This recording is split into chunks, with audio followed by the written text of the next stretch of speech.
Good afternoon. Thank you for joining us. This is Dr. Jacqueline Good King. afternoon. How are you doing, Ms. Brantley? I am absolutely wonderful. How are you? I am wonderful and so honored that you are with us today. I've been excited about this interview for a while. Let me just introduce myself to the audience. I am Dr. Jacqueline King, the founder of Black Women Empowered Incorporated, a Christian online ministry and media production company. So I got the honor to interview Ms. Terra Brantley, who is an amazing woman. I mean, her bio is just amazing, and it's so inspiring how much you do in the community. So let me just your bio. I won't read the whole thing, but I'll read a little bit of it, and then I'll just pick out stuff to talk about.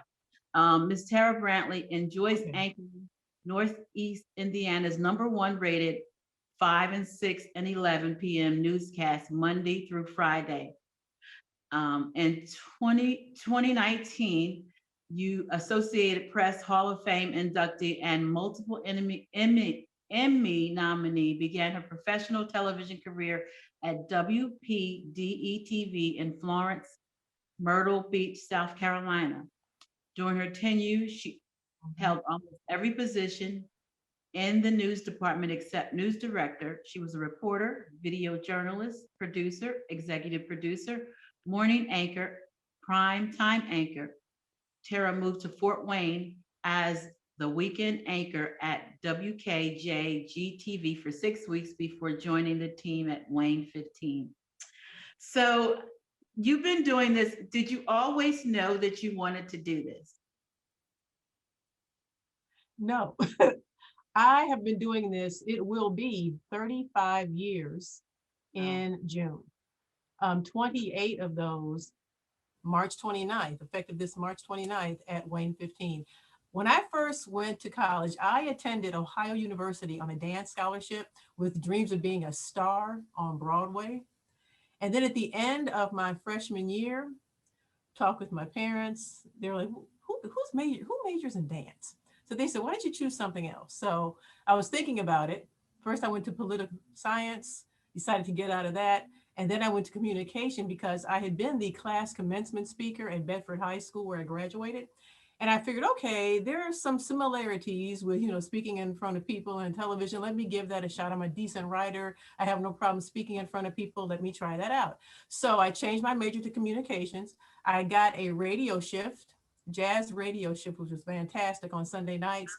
I also had a public access talk show on the college television station, and things were working out really well. I got a scholarship from McGraw-Hill. I got a scholarship from Delta Sigma Theta, and just money was pouring in to help me stay in school. So I ended up getting my degree in communications 2 weeks before graduation. Actually, I landed my first job in television as a reporter at WPDE in South Carolina, and it got the ball rolling. I didn't make much money at all, but I got my foot in the door and that was my start. But I really wanted to be a star on Broadway because I love to dance. I can sing a little. I love community theater. I'm very expressive. um, I enjoy that aspect, and whenever I can, I make a point to participate in community theater. I won a couple of local awards for various plays, A Raisin in the Sun, Piano Lesson. It's something that's near and dear to my heart. If I could get paid professionally to do that, I probably would have done that. But journalism has worked out in a tremendous way because I am able to impact people in a very positive way by bringing them stories that can change their lives, by bringing them stories that can help them see something perhaps in a different way that they did not see before. And also my job affords me the incredible opportunity to volunteer for so many different organizations. My heart is really into volunteerism. I enjoy doing that. To me, it's why we're all here. God put us here to help each other, not hurt each other. So if I can do anything, something small, something big to help someone else out, I will, because to me, that is it. Like I say, it's at the core of who I am. And I thoroughly believe that each of us is interconnected and we are only as strong as our weakest link. And when we join forces together and help each other out instead of trying to hurt each other, our society is so much better for it. I love that. I love that. You said something in your email. You made me smile, and that, because I was telling you how much I admire you, and you said, to whom much is given, much is required. And Luke I, 12:48. one of one of my favorite scriptures. I think you and I have such kindred spirits, because if you look me up, you know I've volunteered too. I've done a lot, served on a lot of boards, and done a lot of community activism and a whole bunch of stuff. So it's good to find someone that feels the same way you do about giving back, because God does not bless us to hold on to our gifts. He Thank you. blesses us to bless other people. And I tell people that all the time. So I'm so impressed. I was impressed just watching you on TV before I got a chance to even know what you did. Only because you always are so professional, and I just like the way you handle yourself on TV. So you just have multiple talents. I know that. So you started in broadcasting, and so you came in and when there wasn't a lot of African American women in the field, right? Right. Talk a little bit about that. It was challenging to some degree. Not so much in South Carolina, more so in Fort Wayne. There, the dynamic here is a little different. Um, you can tell that when people talk to you, they're not sure how to take you. Or should I say, when people would talk to me, they weren't sure how to take me because I am a Black woman. Um, it's it's almost as if I would have to work 10 times as hard to gain the respect that someone else is instantly given. Been there, And that's done apparent in a number of different areas. that. Mhm. Things have changed to some degree, which is great. My longevity at the station is one reason. The accolades have helped, but you can still tell that people are not all people. Don't get me wrong, but some people, Mhm. there still are some biases that people kind of have ingrained. It's like an unconscious bias, and sometimes people don't even realize they have it. But and I know we all have our own unconscious biases, but sometimes it's very prevalent in terms of how people see us. They see us differently. They may not see us as being as intelligent or as reliable or as or just as as worthy. Um, Getting over that, I mean, I've learned to deal with it. I mean, it's nowhere near as prevalent as it used to be, but every once in a while it still comes up, and you just have to say, okay, God, you've got this. I've got this. Let me please shine through me and let them see me. Don't let them see the outer shell. Who cares about the outer shell? We all have outer shells. It's what's in Love here. it. It's what's in here that matters the most, and that's what people Mhm. have to see. I love that you say that. For me, I worked at the electric and gas utility in New Jersey for 27 years, and um, most of the time I was the only Black woman in management, so I can relate. And that's what you want. You want somebody to see you for who you are and what you can bring to the table. So when did you feel that shift? I know I'm off the questions that I was going to ask Oh, you. you're fine. When did you feel that shift that you were that embraced, I guess would be the question. When I started winning a lot of awards. When the awards started rolling in, and people kind of changed their tone. You can tell when someone respects you when someone does not. The tone Mhm. changed a little bit. That was when I noticed a shift. But I had it's like I had to prove myself over and over and over and over and over again for that shift to occur. Yeah. Do you believe that African American women are breaking down the barriers when it comes to broadcasting and entertainment? And I'm going to tell you how I feel real quick before you answer that, because I watch. I'm a news junkie. My mother my mother used to be like that, and I hated it. And Mhm. I turned out to be the same way. I mean, I could watch news all day long and all night long. So I noticed that on MSNBC, which is a favorite for me, uh, none of the women wear natural hair. I switched to natural hair because Mhm. my hair started falling out from the chemicals when I started getting older. And I said, it's not doing this anymore. Mhm. Um, I don't know if they don't want you to do that, or how do you feel about that? I haven't found. I know there was a lady. I'm sorry, but there was a lady that was fired Yes. a broadcaster because she had natural hair. Well, I know that we are breaking down barriers. Robin Roberts on ABC's Good Morning America, she is one of the highest paid news anchors in America. Oprah is one of the highest paid multimedia icons. On a smaller scale, yes, we are making, strides, not just on air, but also in management too. Now, granted, we have a long way to go in terms of equaling the ranks of others. But I will say that there are those I've seen who wear natural hair and they are still employed. So yes, strides are being made, albeit slowly, Okay. in terms of us being, having the natural look. I think like anything, it takes time. And Right. I'm not going to dismiss the accomplishments that we have made thus far, but like I know that everything is gradual. You can't, I mean, people, you think about it, people are very hesitant to change anyhow. They respond kind of awkwardly to change. So you have to be gradual with it. And I have seen some change, whether it's natural hair or just how well we are respected. But change takes time. Yeah, because Joy Reid, I was really proud when she got Mhm. her weeknights, because she used to come on the Saturday. She's one of my favorites Yeah. too. Um, so you think we're breaking down barriers? What about dress? Because, and then this is another observation I noticed on the Today Show. Just like most of the women have dresses and they have their legs out. Do you think that they still kind of push that because legs sell, or I mean, you know what I'm saying, flesh. I keep it real, Terra. I understand, Jackie. Gotcha. I know that there's a push to make us look more feminine sometimes, but by the same token, I have seen a number of reporters, anchors who wear pants, pantsuits, what have you. So it's kind of like many of the women are still trying to, look at, oh, look at me, here I am, and look at my legs and what have you. And there are some out there, yes, because they, like I said, they want us to look feminine.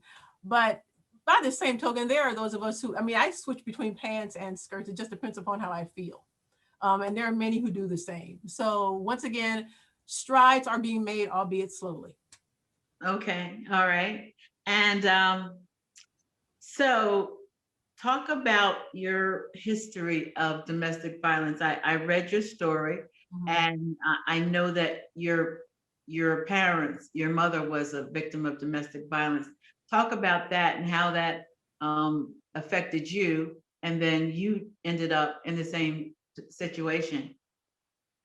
I grew up in a home full of domestic violence. When I say domestic violence, I mean punch you, drag you, knock you down, domestic violence. I watched my mother endure it. I was subject to it myself. I was also a victim of incest by my biological father. He never had sex with me, but there was molestation, yes. Initially, it left me, I really think God has had a hand on me from the beginning because I made my classmates aware of my situation when I was a senior in high school.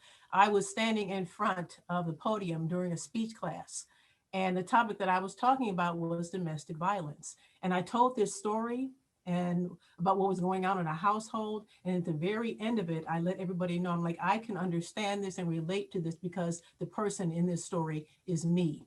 And when I said that, I shrunk down behind the podium and I cried and cried and cried. But it was like this giant anvil had been lifted off of my chest and my deep, dark, dirty secret was out. My speech teacher, Mr. Corduba, called the office. They came to get me, called my parents. We had to go to counseling. The counselor, I saw him one time. He said, I saw him with my parents, but I saw him by myself one time. He said, and he even told them, he said, I don't know how she managed to survive. He said, but your daughter is very sane. She's got a strong head on her shoulders. He said, you two are the ones who need counseling. And my parents began a series of counseling sessions. I was so glad to have gotten out of the situation. The thing about it is, even though we had domestic violence, on the inside. If a person was looking on the outside, they saw a house in the suburbs, they saw a stay-at-home mother, they saw 3 kids doing well in school. So from all indications on the outside, we were the perfect little family. Like I said, house in the suburbs, dad's got a good job, mom's stay at home. But that was on the outside. The inside, something totally different. I credit God totally with allowing us to emerge out of that situation. Advance now, so many years later. Oh, let me back up a little bit. After that, I went to college, graduated, got married, unknowingly got back into a domestic violence situation. My husband was also doing drugs at the time. It was an intense situation. We probably don't have time for me to elaborate, but I can tell you that my kids and I got out of the situation. We still helped him. It was through volunteers, and we were able to increase our bond with me and my children. We gained our strength. Um, and now, many years later, I've learned to forgive my father, and I learned to forgive my ex-husband, and through God's incredible healing power, we all now actually have a good relationship. My current husband is a gem, and we kind of freak people out because we actually, and this will probably surprise you, we actually go on trips together to Myrtle Beach. My mother, my father, my ex-husband, my current husband, my kids, cousins, etc. And we are all now family, period. But that just shows you God's incredible power when you learn to forgive and you let go.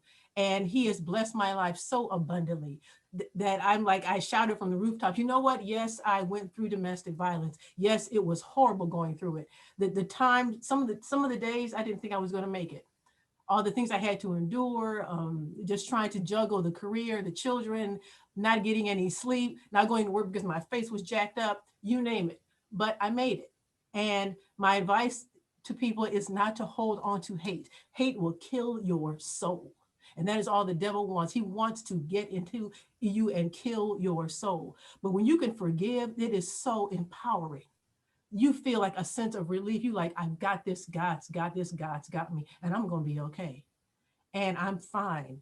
And like I said, I'm actually friends with my ex-husband, and my father and I at this point have a good relationship. It is something to see a grown man, your dad, because he and I had a confrontation years ago. He was still fussing at my mother, and I stood up to him. I'm like, I am not a child anymore. You cannot do that. And it was the first time I had ever truly stood up to him. We were bumping shoulders in a restaurant parking lot, okay? Bumping shoulders. And I looked him dead on. I said, you cannot do that. And this man, this grown man, got down on his knees and cried. And he hugged my thighs and he cried. Whew. Never thought I would see that. But I've forgiven him. And like I said, when God is moving through, there is nothing God cannot do. Amen. I love that. I love that. Um, so do you believe that God took you through that for a reason? It was a Yeah. purpose. To give And testimony to his glory, to give testimony to what he can bring you through. I know that my life has been nothing but a gift, plain and simple. And with everything that has gone on, I have 2 children, both received full academic scholarships to attend Purdue University. I have, I live in a beautiful country home, and life is incredible. From where I was to where I am now, it's like doing a 360. My life was never on a silver platter. It was never an easy road. There were so many mountains to climb, so many valleys to get out from in, but I got through that with the help of the Lord, period.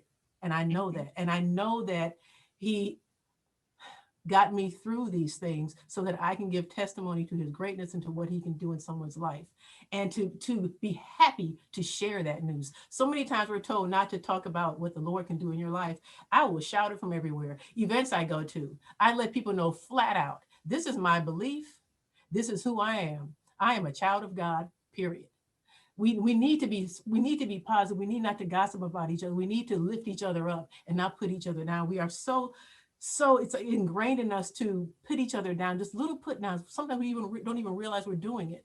But you know, that's not what we're about. God, like I said earlier, put us here to help each other and not hurt each other. And we need to really, really let that sink in. And you know, it's funny you would say that because you know we're a Christian ministry. You've already you know that. Yes. Mhm. Um, so people say to me when I approach people like you, I mean, you are a celebrity, whether you want to be called a celebrity or not, you are. And people say you have no fear. You just go to people and ask them. Well, yeah, God hasn't given us the spirit of fear. So you're either going to say yes or you're going to say no. Oh, right. I mean, if you say no, there's nothing I can do. I tried, you know, and I'm really so honored because I really did not know you. I didn't know your faith. I didn't know really. I all I knew was what I read, and for you to come on here and our audience be able to hear this testimony and hear how strong your relationship with God is going to be a blessing to millions. I don't know if you went to our Facebook page. We have 4 million followers on Facebook. Yeah, we just God just exploded this thing because what we're doing is his work. Yeah. I have like 30 ministers and that's what they do. They preach, they teach, they give the word, we do inspiration. That's what we do. We've been doing it since 2012. Mhm. So I am just, go ahead. Years ago, when I was in college, I had to sit out part of my sophomore year to give my mother money so that we would not lose our house. My parents had separated at the time because of all the violence going on in I our home. read that. I read that Yes. story. And I got a $1,500 gift from a stranger while I was working at a restaurant. And with that money, I was able to go back to school. I never saw that stranger again. And I've come to the conclusion my grandmother, who is now deceased, but my grandmother at that time told me, she said, baby, I think that that was your guardian angel. And I really believe that God plants guardian angels in our lives. And I have felt protected from the get go, you know? And so this person who gave me this $1,500 gift, like I said, I never saw the individual again, but I was able to go back to school. And so after getting that, I promised myself that if I was ever in a position to help someone else out, I would, because someone, a complete stranger, saw something in me that they wanted to help in a way that they wanted to help me out because God moved in their life to do that. So I started my foundation to help out other kids, women in particular, minority women who are going to school or trying to go to school to better themselves, to get a good education. And I just believe that God makes no mistakes. Our meeting is no mistake. He knows how he wants to get his word out. He knows how he wants to reach his people, all people. He knows how we can all be influenced by a story or a testimony. And especially when it's a strong testimony, expecting nothing in return. And that's the key. You got to give and expect nothing in return. Period. You got to give from your heart, plain and simple, and hope you can do some good and then back away and keep on moving and try to help out someone else. And I love being able to do that in the position that I am in. I love that. And you're right, because a lot of people say with us, because none of my staff, 30 something ministers, nobody gets paid. We've never gotten paid. And so they said, well, why you got all these followers? Why aren't you doing this for money? Because God didn't tell me to do it for money. No, do it from That's here. not why the ministry was birthed. So you opened up the segue into the next. I want to hear about your foundation and how you started it and give me everything, and then you can tell me how people can give. I started it, like I told you, because of a promise I had made to myself many years ago after getting this $1,500 gift. I'm like, you know what? One day, if I'm ever in a position to help somebody else out, I'm going to do that because somebody helped me out. And so I have finally got into a position a couple of years ago where I was able to, launch this. I'm like, you know what? Let me get together with a couple of people that I would like to serve on my board, see if they share this vision that I have. And if they do, we're going to go for it. And they did, and we went for it. And we are offering, I'm working with in partnership with the Boys and Girls Clubs of Fort Wayne. Joe Jordan, CEO, great guy. He's on my board as well for the Terra Brantley Foundation. But I'm working in conjunction with the Fort Wayne Boys and Girls Club and also Genesis Outreach, an organization that helps people who are trying to get their lives back together after being incarcerated or on drugs, trying to get their lives back together. Working with those two organizations, I am offering through the foundation a scholarship, one to the Boys and Girls Club for an incoming college freshman or a student who's in their sophomore year already in college, is $15,000 spread out over 4 semesters. So that's $3,750 per semester up to 4, so that they can make sure that they get at least an associate's degree, or if they're already in college, they can continue on with their education. That's a $15,000 scholarship. A $1,500 gift is the gift scholarship that is being given to someone who is involved in the Genesis Outreach Program, who is trying to continue with their education. So who already might be in college or got out of college but wants to go back so that they can get an associate's degree or bachelor's degree. And it's just very near and dear to my heart to do this. I partnered with a number of different organizations around the city. I shared my vision during the Boys and Girls Club's Brilliant Women Luncheon a couple of years ago. And a number of people came to me after the presentation. They say, you know what, I want to partner with you on this. And so I have help from 6 different organizations around the city, and they are contributors to this, and they basically supply the scholarship. And we're trying to, my hope and prayer is that one day I can actually have a scholar house on one of the local college campuses, because I am strong on education. I believe that knowledge is power. I Yes. believe that when a person can get an education, there is nothing they can't do because they feel empowered. They are able to function in the know, and they're not kept in the dark. And so, like I said, I'm very big on education. When I watch my kids both get academic scholarships, I'm like, they have no college debt. What child these days has no college debt? My daughter even graduated with a surplus. I'm like, if God has blessed me in such an abundant way, it is my responsibility to make sure that I do everything I possibly can to try to bless as many kids as I possibly can. So that's why I started the foundation. I love it. I love it. I love it. So hopefully, when we get our network up and we're going to get advertisers and sponsors, we'll be able to seed very plentiful into your foundation. That's what we're looking to do. We're looking to make money to give back. My business partner, Annette Groves, is a young lady, 43 years old, amazing woman in Atlanta. And she has a background in movie production and a whole bunch of stuff. So she built if you had a chance, you can actually go to bwenetwork.com and see the platform that's going to be going over to Roku. But she built that herself. And so that's what we want to do. We want to be able to give back.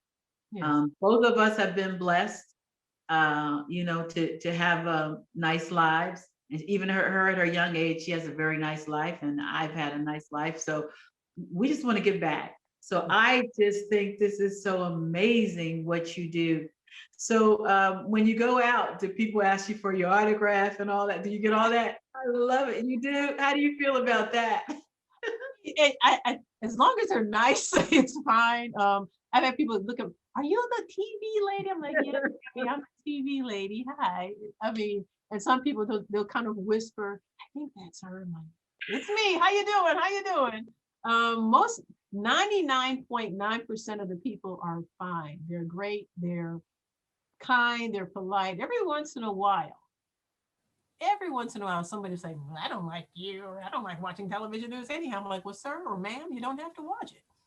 And Nobody, no one's nobody's forcing in you. your arms, Right. right? No one's forcing you to. But by and large, like I said, 99.9% of the people are great. I think we have a great community. Like every community, it has its challenges. Who doesn't? But I have made a point to settle here. My husband, second husband, is from here. His family is here. My children grew up here. My career is here. I have a wonderful life, truly a wonderful life. All right. So I'm going to ask you one more question, and then anything that you can tell our audience for some young woman who is looking to get into broadcasting. But that's my last question. But before that, how does faith play into your life? Faith is my life, period. Um, I can remember when I was younger, crouching in the corner of my bedroom, praying to God to deliver me from my own personal hell, as my father was trying to do things. And I'm not going to elaborate right now, but you can get the idea. And now to look where I am now, God delivered me from my own personal hell, um, to make sure that I could offer testimony to the incredible things that He can do. Amen. Um, Without Him, I would not be who I am, period. None of us would be really. Right. Yeah. Well, that's my life too. I feel so, I really feel so connected to you. I feel our kindred spirits because we both have the heart of Jesus. I tell people, they ask me, how would you like to be addressed? What's your title? Well, yeah, I do have my doctorate, and but my greatest title is servant. Mm-hmm. I'm Servant a leader. servant There you go. of God. The rest of the stuff it doesn't even matter. So it's Mhm. not important. Yep. So I thank you, and now you can tell me how you would encourage somebody that wants to be like you. First of all, they have to want to be like themselves. All right. I'll say that first. Be who you are. Take whatever unique talent you have and make it work to your advantage. Never give up. Never, ever give up. If there is something that you want to try, reach out to those who are in certain positions. Tell them what you're trying to do. Many people would love to mentor younger people in particular, but you've got to reach out. You've got to take that step of faith, that leap of faith, and say, okay, this person can either say yes or no. I've got a 50-50 shot here. Let me give it a whirl and see what happens. But you have got to take the initiative to at least try. Nothing beats a failure but a try. You've got to get out there and try and just realize that if this door doesn't open, another one will eventually. But don't give up on yourself because God has not given up on you. Amen. Amen. All right. So give them the information on how what the foundation, how they can donate, or anything else you want to share. If you Oh, the have a book foundation's out, simple. whatever you want to share. It's Terra Brantley Foundation.org. You pull it up online, just Google it. There's a page to donate and or contact, and it's really a piece of cake. Just And we've Google Terra shared it. Brantley Foundation. We've shared it on Facebook and on Yeah. LinkedIn. Um, and And and nobody gets paid. It's just this money goes to kids. In particular, right now we're working exclusively with the Smart Girls program at the Fort Wayne Boys and Girls Club and the Genesis Outreach Program. The scholarships are going to women. We are hoping that this is such a success that we can also include the Passport to Manhood program that the Boys and Girls Club offers as well. This is for the young men. So the idea is to, like I said, one day down the road, have a scholar house or scholar houses that are on a couple of college campuses around the state of Indiana that are for this scholarship because I want kids, minority kids, and women, I want them to get educated. It's ridiculous that a person doesn't want to or is afraid to pursue an education because they're afraid to be in severe debt. You don't have to incur all this this federal debt just to be able to get an education. There are different avenues. So many scholarships go untapped every year because people are unaware of them. So to me, this scholarship, I'm trying to get the word out there that it's available. Try it out, apply, see what you can do. The thing about it is, for the Smart Girls Scholarship, you have to be part of that program at the club. And when we eventually add the Passport to Manhood program, you have to be part of that club. But the hope is to branch out and we'll just see how much support we can get from the community. that's just for Indiana, right? As it stands right now, correct. Yes. I'm sorry, Indiana and Northwest Ohio. Okay. Yes. Well, that's good to know. We can expand that all over. We No, can my goal, I kid you not, Jackie, the goal, because we're partnering with the Boys and Girls Clubs, the goal is to have this spread nationwide and have all Boys and Girls Clubs be part of this. That's That's amazing. the goal. And it will happen. I believe it will happen. Terra, it has been such a pleasure talking with you today. And thank you for sharing your time and your testimony. You've encouraged me And I know that our audience will be encouraged. And thank you so much. I hope that one day, like I told you, I hope we can break bread one day. Yes. And, Watch the and sunrise or the sunset, one of the two. I, I find joy in the sunrise, calm in the sunset. I so many times as people, we just take so many things for granted. Just even getting up every day. To me, everything is a gift. And what you do with that gift is up to you. And the more that you are able to positively bring about change or hope in someone else's life, your life just increases the things that you are able to do and how you feel and your health. It just increases tenfold. To me, the greatest joy comes in watching and helping someone else and then watching that person shine. And to know that you played a small part in that shining. It's a wonderful thing. And when we awarded our first scholarship, I was like, yes, we did it, yes. And I was just so happy that this young lady is now able to go to school because of something that I was behind the scenes able to orchestrate on her behalf. that's a blessing. But you said something. I'm big on sunrises too. So when I got this house, and I told you my living one wall is all glass. And Mhm. when I get up in the morning and just see the sun coming in there, I mean, it's like I could just sit there and do nothing but Yes. just spend time with God and watch the sun. I love sunrises on the beach. Oh my God, it's my Oh, favorite thing. yes. You love the beach too. Yes, girl. I told you we're kindred spirits. Yes, I usually go to Coco every January. I didn't go this year. I'm going in May. Okay. Yeah, so There you yeah, go. that's my thing. And I would get up every day that Mhm. I'm there. I usually there for 7 days and walk along the beach and the seagulls and all of that. That's yeah, that's very It's peaceful. cleansing. It's therapeutic. And talk to God. And it's like, because you're like, God, you made all this. Thank you. Okay. The water, sun, the I mean, sand. yeah, forget all the technology that everybody raves about. To me, the sunrise, the sunset, the beaches, the water, the trees, the birds, all of that, so much of nature we all just take for granted. It is beauty in its purest form, and God orchestrated all of that. And so many times we just look past that and look over that and we don't actually appreciate it. And so I make a point to appreciate it and allow it to calm me when I'm feeling stressed or tense, and just kind of soak in his grace and soak in the wonders that he has brought to us. And I do a lot on mental illness. I actually served on a National Alliance on Mental Illness for 3 years and done stuff with the city of Greensboro as a commissioner on mental illness. I'm actually doing a Zoom tonight, Mental Health Matters, with a couple of friends of mine who are in the mental health field. And so we're on Clubhouse, and we do Clubhouse events on mental illness. And they'll ask, well, what can I do to de-stress? And I tell them, look, you got put some music on, look out at the sun, look at the snow. Put We down could be your like, device. what's that? Put down your phone or your computer and block Yeah, put it everything out. down and Yeah, just, look at what God has done. And I tell them, as bad as things are, they could be worse. yeah, They really could.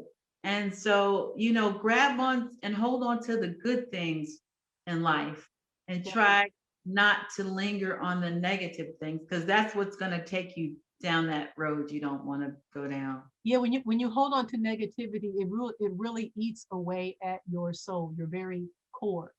And when you can let go of that negativity and bring positive energy inside of yourself, it's healing. It And is. many people they choose, and I say we all have a choice. Many people choose to hold on to the negativity or the bitterness. Let it go and cleanse yourself and cleanse your soul. I just love this. Is going to be one of my premier interviews. Thank you again. God bless you and your family. And we have to do it again. This can't be the last one. I We'll agree. get back together soon. I'm a native of, it's been a year. I think January the 29th was a year Uh-huh. here for me. So Welcome to Fort Wayne. thank you. Until we meet again, You take care, okay? You too. Thank you so much, Jackie.